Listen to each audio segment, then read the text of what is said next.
Hello everyone. तो यात्रा online के Q3 के रिजल्ट्स आए हैं आज कॉनकॉल बीवाई कंपनी का। तो अच्छे से डिस्कस करेंगे कैसे नंबर्स हैं एंड मैनेजमेंट ने क्या कमेंट्री दी है, आगे का कैसा आउटलुक लगता है इस बिजनेस का। यात्रा को हमने लास्ट क्वार्टर से ट्रैक करना स्टार्ट किया था। ये जो ट्रैवल थीम है इंडिया का, उसमें एक अच्छा प्रॉक्सी आप बोल सकते हो इस कंपनी को। मुझे ये बिजनेस पहले अच्छा नहीं लगता था क्योंकि मेरा ऐसा परसेप्शन था कि ये कंपनी B2C के अंदर है, यानी कि जैसे आपका मेक माई ट्रिप हो गया, या Booking.com है, अगोडा है और जो ऐसे OTA एप्स हैं, उस तरीके का कंपनी का बिजनेस मॉडल है जहां पे कंपटीशन इंटेंसिटी बहुत ज्यादा है। क्योंकि 50-60% मार्केट शेयर आप देखोगे तो वो मार्केट मेक माई ट्रिप के पास में है। इसके अलावा जो बाकी प्लेयर्स हैं उनको फिर वो प्राइस वॉर करना पड़ता है, कौन ज्यादा डिस्काउंट देगा। फिर किसी बड़े सेलिब्रिटी को लेकर के आओ, मार्केटिंग पे खर्चा करो, मतलब वो आपके इन्फ्लुएंसर्स होते हैं उनके साथ में टाई अप करो, रेवेन्यू शेयरिंग करो, तो प्राइस वॉर इसमें चलता रहता है। बट एक्चुअली में अगर आप यात्रा का बिजनेस मॉडल देखोगे ना, तो ये B2C की जगह B2B पे फोकस करते हैं। मतलब जो आपका इंडिया का कॉर्पोरेट ट्रैवल है, उस इंडस्ट्री के अंदर, उस सेगमेंट के अंदर यात्रा इंडिया में मार्केट लीडर है। लगभग 1300 कॉर्पोरेट्स हैं इनके पास में, लार्ज कॉर्पोरेट्स हो गए, मीडियम साइज के कॉर्पोरेट्स हो गए। फिर 97% इनका रिटेंशन रेट है, यानी कि B2B बिजनेस में कंपनी का क्लाइंट स्टिकीनेस काफी स्ट्रांग है, जो B2C में ऑब्वियसली आपका पॉसिबल नहीं है, क्योंकि हमें एज ए कंज्यूमर वहां पे चाहिए कि कौन सा प्लेटफॉर्म जो है वो सस्ता बुकिंग दे रहा है, डिस्काउंट हमको अच्छा दे रहा है, हम वहां पे स्विच कर लेते हैं। तो स्विचिंग कॉस्ट यहाँ पे बहुत लो है। लेकिन इनके B2B मॉडल में आप देखोगे तो 97% इनका रिटेंशन रेट है, स्टिकीनेस बहुत बहुत अच्छी है कंपनी की। अब B2B में ये क्या करते हैं, तो जो आपके कॉर्पोरेट ट्रैवल है ना, उसमें सिर्फ प्राइस मैटर नहीं करता उनके लिए कि कौन सा प्लेटफॉर्म हमको सस्ता देगा, डिस्काउंट वगैरह देगा, ये सब उनके लिए मैटर नहीं करता। क्योंकि कॉर्पोरेट बुकिंग्स जो है, कॉर्पोरेट ट्रैवल जो है, वो बहुत कॉम्प्लेक्स होता है। उनका मेन फोकस होता है कि जो हमारे इंटरनल पॉलिसीज हैं, कंप्लायंस हैं, उनको कौन सा प्लेटफॉर्म मतलब क्या क्या बोलते हैं उसको, एग्जीक्यूट करवा सकता है, उसको मैनेज करते हुए हमको ये जो ट्रैवल रिलेटेड जो बुकिंग वगैरह चाहिए, इसमें हमको हेल्प कर सकता है। क्योंकि ऑफलाइन जो उनके पार्टनर्स होते हैं, उनमें मतलब एक तरीके से वो बुकिंग का काम तो कर देते हैं, बट वो रिलायबिलिटी नहीं होती। क्योंकि कई बार आपका लास्ट मिनट ट्रैवल का प्लान बन रहा है, तो वहां पे उस तरीके की वो ट्रस्ट बनता नहीं है ऑफलाइन पार्टनर्स के साथ में। तो उसको ऑनलाइन प्लस हमारी जो इंटरनल कंप्लायंस पॉलिसीज हैं, उसके अकॉर्डिंग हमको वो सारी चीजें मैनेज करके दे, और वो काम यात्रा उनको करके देता है। फिर इसमें क्योंकि यात्रा का जो प्लेटफॉर्म है, जो टेक है, वो इनका बहुत ही डीपली इंटीग्रेटेड होता है। कॉर्पोरेट्स के वो जो HR का जो सॉफ्टवेयर हो गया, ERP का जो उनका वो अकाउंटिंग का सॉफ्टवेयर होता है, उनके साथ में बहुत डीपली इंटीग्रेटेड होता है। जिसकी वजह से जैसे होता है ना, हर एक कॉर्पोरेट में एक हायरार्की होती है, कोई जूनियर लेवल एम्प्लॉय है, कोई सीनियर लेवल एम्प्लॉय है, सबके लिए अलग अलग ट्रैवल बजट होता है। किसी को अलाउ होता है कि वो इकोनॉमिक क्लास में ट्रैवल करेगा, किसी को अलाउ होता है कि वो बिजनेस क्लास में जा सकता है। तो इन सब ये सारी पॉलिसीज को एग्जीक्यूट करने में बेसिकली यात्रा उनको हेल्प करता है। कि जैसे हमारा होता है ना, एक हमने फेसबुक ID सबका अलग होता है, आपको आपके प्रेफरेंसेस के अकॉर्डिंग सारी फीड वगैरह दिखती है। सेम इनके प्लेटफॉर्म में भी ऐसा ही है। कोई भी एम्प्लॉय जब भी लॉग इन करता है, तो उसको जो लिमिट अलाउ है उसके कॉर्पोरेट की तरफ से, वो उसी लिमिट के अंदर ही अपना बुकिंग वगैरह कर सकता है। तो जो ट्रैवल बजट है एक कॉर्पोरेट का, वो खराब नहीं होता। विद इन बजट वो अपना पूरा ट्रैवल मैनेजमेंट कर सकते हैं, इसीलिए इनका स्टिकीनेस इतना अच्छा है। इसके साथ में ये और एक और डीपर लेयर इन्होंने ऐड करा है इसमें, क्लाइंट को रिटेन करने के लिए। अभी कुछ टाइम पहले इन्होंने एक एक्सपेंस मैनेजमेंट प्लेटफॉर्म अपना लॉन्च किया है, रिकैप करके उसका नाम है। अब अभी तक क्या होता था, यात्रा के जो कस्टमर्स हैं, कॉर्पोरेट्स हैं, वो मतलब ट्रैवल का काम तो यात्रा से करते थे, लेकिन जो एक्सपेंस मैनेजमेंट है वो किसी थर्ड पार्टी का सर्विस लेते थे। इससे क्या होगा, जो इनके मतलब ये जो क्लाइंट है, उनकी स्टिकीनेस और बढ़ जाएगी, वो उनकी डिपेंडेंसी और बढ़ जाएगी यात्रा के ऊपर। क्योंकि जो उनके एम्प्लॉयज ट्रैवल वगैरह कर रहे हैं, तो उसमें वो जो बिल, वाउचर, इनवॉइसेस वगैरह होते हैं, उसको ट्रैवलिंग के टाइम पे ही उस ऐप के थ्रू, उस प्लेटफॉर्म के थ्रू वो उसको अपलोड करेंगे।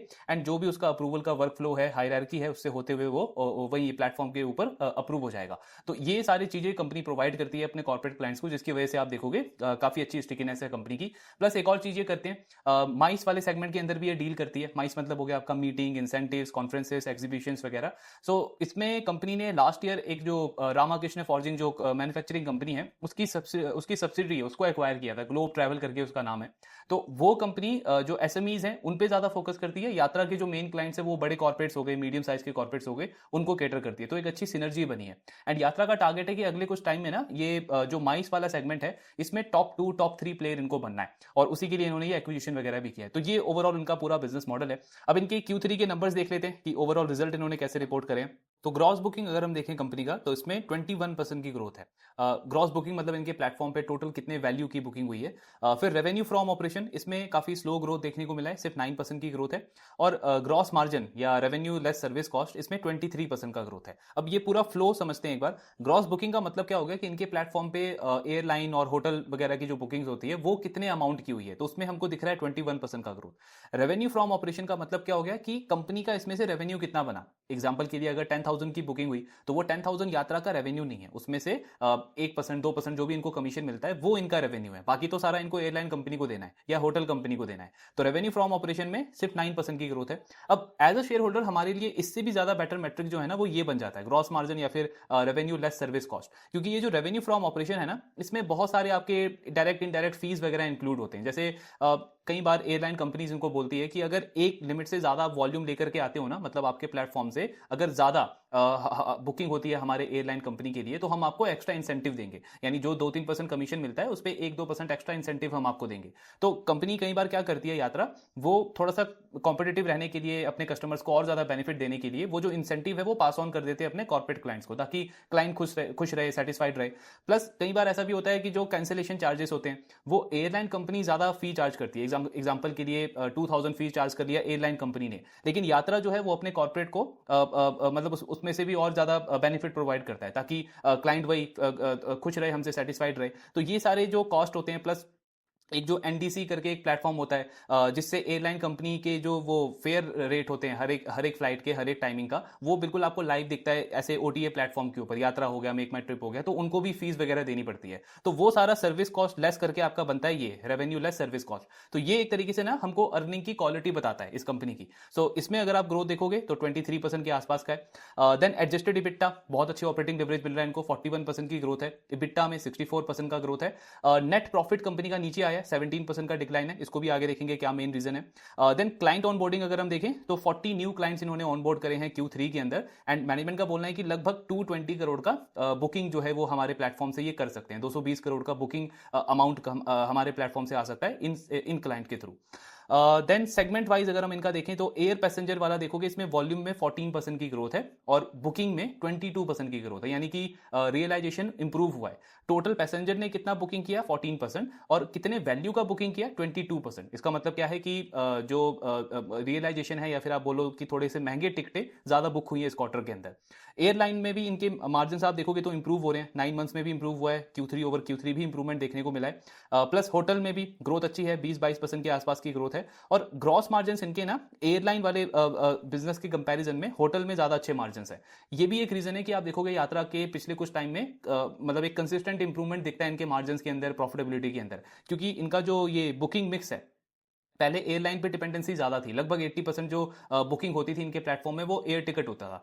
अब होटल का जो शेयर है वो धीरे धीरे 25-20% के रेंज में आ गया, और क्योंकि इसमें मार्जिन बेटर हैं तो इसलिए कंपनी के ओवरऑल मार्जिन में इंप्रूवमेंट दिख रहा है। फिर पीएनएल अगर हम देखें तो जैसे इबिट्टा तक हमको दिख रहा है ओवरऑल स्टोरी ठीक है, 64% की ग्रोथ दिखती है, बट बॉटम लाइन पैट में 17% का डिक्लाइन है। इसका एक जो सबसे बड़ा रीजन है वो है फाइनेंस कॉस्ट।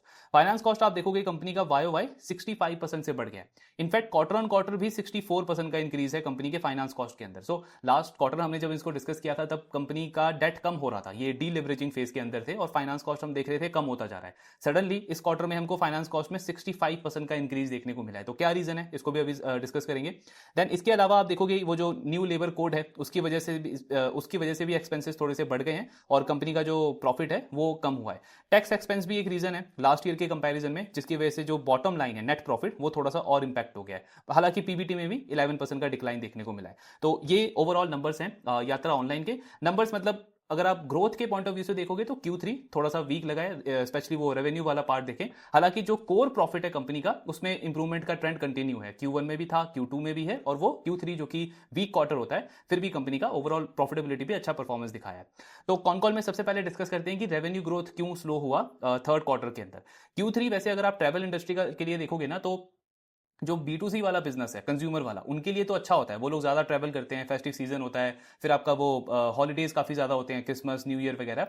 लेकिन जो कॉर्पोरेट ट्रैवल है उसके लिए ये इतना अच्छा सीजन नहीं होता। तो इन्होंने एक तो Q2 के कॉल में ही बोला था कि थर्ड क्वार्टर Q2 के कंपेरिजन में हमारा रेवेन्यू टर्म्स में थोड़ा सा कम दिखेगा, लेकिन वाई भी हमको 9% का सिर्फ ग्रोथ देखने को मिला है। तो इनका कहना है कि अक्टूबर नवंबर जो था वो हमारा बहुत अच्छा जा रहा था B2C वाले पार्ट पे स्पेशली, क्योंकि आपके जो काफी लंबे लंबे वीकेंड्स थे, बीच में हॉलीडेज थे, तो लोग घूमने जा रहे थे, बुकिंग का फ्लो अच्छा अच्छा था। इनका माइस वाला जो बिजनेस है ना, वही मीटिंग, इंसेंटिव, कॉन्फ्रेंसेस, एग्जीबिशन वगैरह, इनका कहना है कि दिसंबर के फर्स्ट 2 वीक्स में हमारी बहुत अच्छी बुकिंग मतलब हो रखी थी, वॉल्यूम अच्छा था, लेकिन वो रेवेन्यू में कन्वर्ट नहीं हो पाया। रेवेन्यू में कन्वर्ट क्यों नहीं हो पाया? क्योंकि आपने देखा होगा वो जो डीजीसीए है, जो रेगुलेटरी बॉडी है गवर्नमेंट की, जो एयरलाइन को रेगुलेट करती है, उन्होंने एयरलाइन कंपनीज के जो क्रू और आपके जो पायलट्स वगैरह होते हैं ना, उनके वर्किंग आवर्स को काफी स्ट्रिक्ट कर दिया। तो वो दिसंबर में आपका अप्लाई हुआ, और वो इंडिगो का भी आपने देखा होगा वो जो केस हुआ था, काफी ज्यादा फ्लाइट डिसरप्ट हुए थे। तो बहुत सारे फ्लाइट उस टाइम पे कैंसिल हुए, डिले हुए, उन सारे रीजंस की वजह से जो माइस वाले सेगमेंट से इनको रेवेन्यू आना था, मतलब वो Q3 में जो फ्लो होना था, वो कंपनी का डिफर हो गया। मतलब क्या है कहने का, कि रेवेन्यू कैंसिल नहीं हुआ है, एक तरीके से पोस्टपोन हो गया। जैसे हम ऑर्डर बुक वाली कंपनी में डिस्कस करते हैं ना, कि इस क्वार्टर में ऑर्डर एग्जीक्यूट नहीं हो गया तो अगले क्वार्टर में होगा, काइंड ऑफ वैसे हुआ है इनके साथ में। तो लगभग 300 मिलियन यानी कि 30 करोड़ का रेवेन्यू जो और आता इनको इस क्वार्टर में, वो कंपनी का पोस्टपोन हो गया ये सारे इवेंट्स की वजह से। क्योंकि जो थर्ड वीक और फोर्थ वीक जो होता है दिसंबर का, वो उसमें वैसे भी आपके हॉलीडेज आ जाते हैं, क्रिसमस न्यू ईयर की वजह से आपका इवेंट वगैरह ज्यादा होता नहीं है, कॉर्पोरेट इवेंट। तो जो फर्स्ट 2 वीक में जो प्लान था कंपनी का, वो इन सारे रीजंस की वजह से इंपैक्ट हो गया। अब इनका एक आप वर्किंग कैपिटल समझो, क्योंकि उससे हमको समझ में आएगा कि इनका फाइनेंस कॉस्ट क्यों बढ़ गया सडनली। तो इनका वर्किंग कैपिटल कैसे वर्क करता है, जैसे B2B साइड पे जब भी कोई कॉर्पोरेट इनके प्लेटफॉर्म से बुकिंग करती है, एग्जांपल के लिए एयर बुकिंग करती है या होटल की बुकिंग करती है, तो इनको अपने सप्लायर को जो पैसा देना होता है, सप्लायर मतलब एयरलाइन कंपनी और होटल कंपनी, वो देना होता है विद इन 7 डेज। मतलब आज बुकिंग हुई है, 7 डेज के अंदर मेरे को उनको पैसा देना है। जो इनके कस्टमर्स हैं, जैसे कॉर्पोरेट्स हैं, वो इनको पे करते हैं 28 डेज के बाद में। तो मतलब क्या हुआ कि बीच में 21 डेज जो है उसमें मेरा पैसा स्टक हो गया, मेरा कैश एक तरीके से फंस गया। ये कंपनी का नॉर्मल वर्किंग कैपिटल साइकिल है, जिसको बोलते हैं DSO, डे सेल्स आउटस्टैंडिंग। लेकिन इस क्वार्टर में क्या हुआ, इन्होंने तो वो माइस का जो बुकिंग वगैरह किया था, फ्लाइट का, होटल का, लोकल ट्रांसपोर्ट वगैरह जो बुकिंग करती है कंपनी, वो सब इन्होंने बुकिंग करके रख दिया था, इन्होंने पैसा दे दिया था अपने सप्लायर्स को। बट कंपनी से जो पैसा आना था ना, वो नहीं आया, क्योंकि वो इवेंट एक तरीके से पोस्टपोन हो गया, Q3 में नहीं हुआ, Q4 में होगा। तो उस ड्यूरेशन के लिए जो कंपनी को कैश चाहिए, वो उसकी रिक्वायरमेंट बढ़ गई। इसको आप ऐसे समझो, जैसे मेरा मंथली खर्चा है 100 रुपीज का, हर महीने 100 रुपीज का खर्चा होता है मेरा मंथली बेसिस पे। इस पर्टिकुलर मंथ में मेरे घर में मान लो कोई रिलेटिव आ गए बाहर से, या कुछ ऐसा इवेंट हो गया कि मेरा खर्चा एकदम से बढ़ गया, 100 की जगह मुझे 130-140 चाहिए, लेकिन कैश इनफ्लो मेरे पास 100 ही होता है, हर महीने में उसी तरीके से प्रिपेयर करता हूं। तो ये जो एक्स्ट्रा 30-40 रुपीज है ना, इसके लिए मैं क्या करूंगा, लोन लूंगा, एक शॉर्ट टर्म लोन लूंगा। अब लोन लूंगा तो क्या होगा, मेरा इंटरेस्ट कॉस्ट बढ़ जाएगा। तो वही हुआ इस कंपनी के साथ में, दिसंबर में शॉर्ट टर्म में वर्किंग कैपिटल रिक्वायरमेंट कंपनी का बढ़ गया, जिसकी वजह से इनको ये लोन लेना पड़ा, शॉर्ट टर्म लोन, और इनको उसकी वजह से इंटरेस्ट कॉस्ट बढ़ गया कंपनी का। हालांकि इनके पास में एफडी भी थी, 69-70 करोड़ की एफडी भी है कंपनी की, उसको भी ये यूज कर सकते थे, लेकिन क्योंकि जो जो नेचर ऑफ वर्क था या नेचर ऑफ रिक्वायरमेंट था, वो बहुत शॉर्ट टर्म था, सिर्फ 1 मंथ का था, इसीलिए कंपनी ने एफडी को ब्रेक नहीं किया, और वहां पे 1 मंथ के लिए इन्होंने वो वर्किंग कैपिटल लोन लिया। तो इसकी वजह से फाइनेंस कॉस्ट कंपनी का बढ़ा है।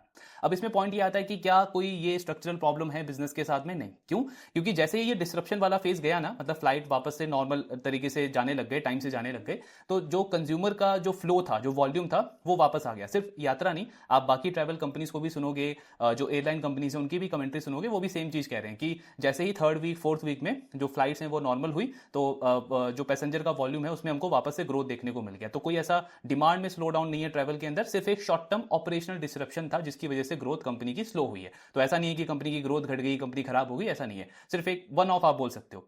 दूसरा पॉइंट अब हमको देखना ये कि जो इन्होंने ये माइस वाला बिजनेस का जो इन्होंने बोला है कि 300 मिलियन हमारा पोस्टपोन हो गया, ये Q4 में आता है या और डिले होता है? क्योंकि इनका कहना है कि ये 30 करोड़ जो है ना, इसका 70% तक हम एक्सपेक्ट कर रहे हैं 4th क्वार्टर में आ जाएगा, ये जो क्वार्टर चल रहा है। लेकिन 20-30% जो बाकी का है, वो चांसेस हैं कि शायद Q1 में शिफ्ट हो सकता है, यानी थोड़ा सा और डिले हो सकता है। अब यहाँ पे प्रॉब्लम है एग्जीक्यूशन का, मतलब बिजनेस में प्रॉब्लम नहीं है। देखो Q4 क्या होता है, आपका काफी बिजी क्वार्टर होता है ट्रैवलिंग के पॉइंट ऑफ व्यू से, क्योंकि एक तो आपके वो एग्जाम वगैरह खत्म होते हैं, तो लोग वैसे ही बहुत ज्यादा ट्रैवल करते हैं। दूसरा, कॉर्पोरेट साइड पे भी आप देखोगे तो ये लास्ट क्वार्टर होता है फाइनेंशियल ईयर का, तो हर एक कॉर्पोरेट जो है ना, वो बहुत ज्यादा जोर लगाता है कि सेल्स का नंबर बढ़े, डिस्ट्रीब्यूशन से बात करना हो गया, नए नए क्लाइंट्स बनाना हो गया, कॉन्फ्रेंसेस होते हैं, एग्जीबिशंस होते हैं, एनुअल सेल्स मीटिंग होती है, ये सारी चीजें होती है आपकी 4th क्वार्टर के अंदर। तो ऑलरेडी जो आपका एयर ट्रैफिक का नंबर है, होटल का जो नंबर है, ये काफी बिजी होता है। तो जो माइस इवेंट है, एक कॉर्पोरेट अपने बजट के अकॉर्डिंग ही प्लान करता है ना ये सारे इवेंट। तो इस क्वार्टर में, बिजी क्वार्टर में क्या होता है कि कई बार जो बजट एक कॉर्पोरेट ने प्लान किया है कि इतने में टिकट होना चाहिए, इतने में होटल होना चाहिए,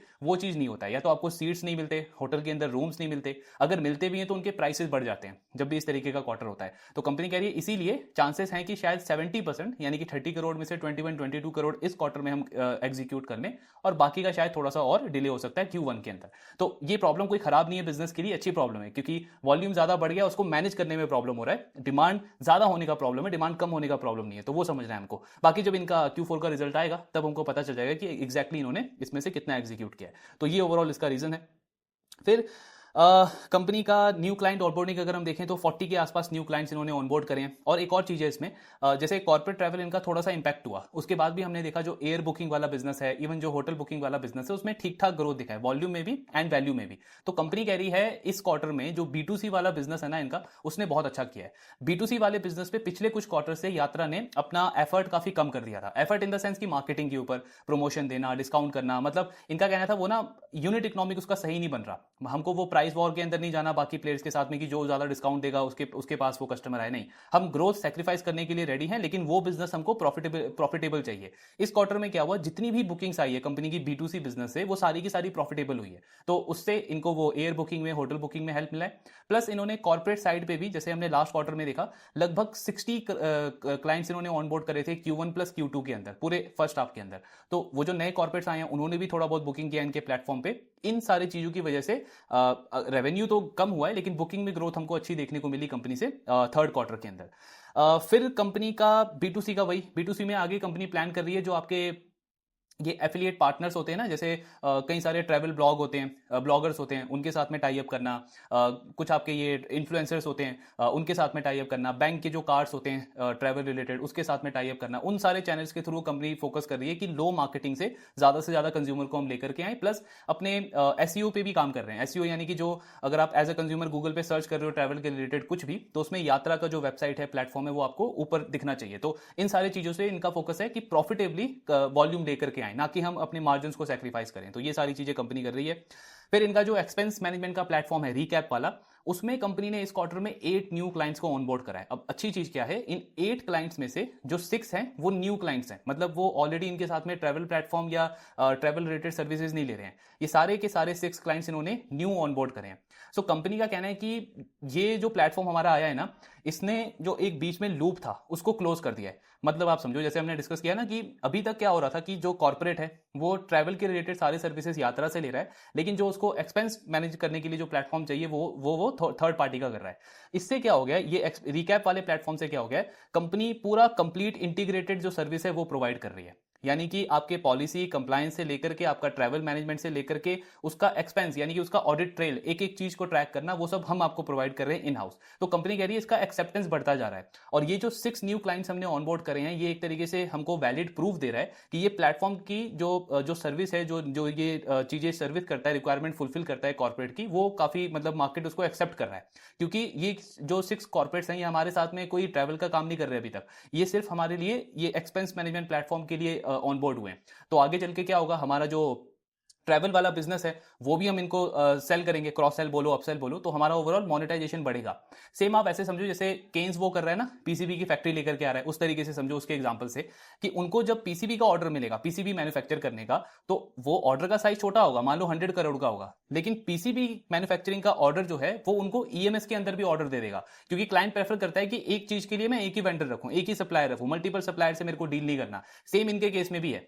कंपनी जो आएगी न्यू ये एक्सपेंस मैनेजमेंट प्लेटफॉर्म के थ्रू, वो इनको आगे चल के ट्रैवल का जो ये सर्विस देते हैं उसका भी बिजनेस आएगा, तो इनका मोनेटाइजेशन ओवरऑल काफी ज्यादा बढ़ जाएगा। अभी कंपनी इसकी जो प्राइसिंग है ना वो बहुत कॉम्पिटेटिव रख रही है, मतलब इनका कहना है हम इससे रेवेन्यू बनाने पे फोकस नहीं कर रहे हैं। जैसे इसका रेवेन्यू का इन्होंने गाइडेंस नेक्स्ट ईयर का 5-7 करोड़ का ही दिया है। इनका कहना है इस पे हमारा मेन फोकस है क्लाइंट ऑन बोर्डिंग का, क्लाइंट को एक्वायर करने का, क्योंकि एक बार क्लाइंट ऑन बोर्ड हो गया, एक्वायर हो गया, हमारा पेनिट्रेशन बढ़ता गया, तो वो सेम क्लाइंट हमारा ट्रैवल प्लेटफॉर्म यूज करेगा। तो मतलब वही केन्स वाला कि 100 करोड़ का पीसीबी का बिजनेस 900 करोड़ का ईएमएस बिजनेस लेकर के आएगा। इनका वो 1:9 वाला नहीं बोला इन्होंने, लेकिन एक आपको आइडिया दिया है कि इससे हमारा जो ट्रैवल बिजनेस है वो बढ़ेगा, तो overall revenue flow, client retention, ये सब हमारा काफी स्ट्रांग हो जाएगा।